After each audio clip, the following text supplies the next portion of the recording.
Picture this, I died yesterday, or at least that's what they all thought. The funeral was different. You see, I was there, not as a mourner, but as the main attraction, lying in that polished mahogany box, watching through eyes that weren't supposed to be open. What made it truly surreal wasn't the fact that I was conscious during my own funeral. No, it was the crowd. 127 versions of myself stood around my grave. Let that sink in for a moment. 127 me's, each one almost perfect, but not quite. There was the me with too many teeth. I counted them from my box, 37 gleaming white daggers crammed into a mouth that couldn't possibly hold them all. Then there was another me whose skin, oh God, whose skin was peeling away like old wallpaper in an abandoned house, curling at the edges, revealing something dark underneath. The priest, if you could call him that, stood at the head of my grave. His words seemed to penetrate the wood of my coffin, making my bones vibrate like tuning forks.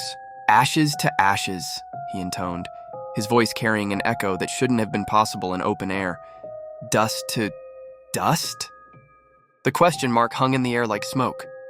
And then he did something that made my blood freeze. His head, his entire head, rotated 180 degrees.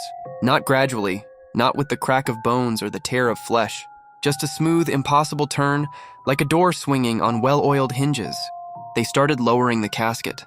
I expected darkness, the suffocating press of earth. Instead, the dirt above me began to pulse with a deep, crimson light. A door materialized in what should have been solid earth, red, throbbing like a living heart. It swung open, and there I was. Another me, but this one was different.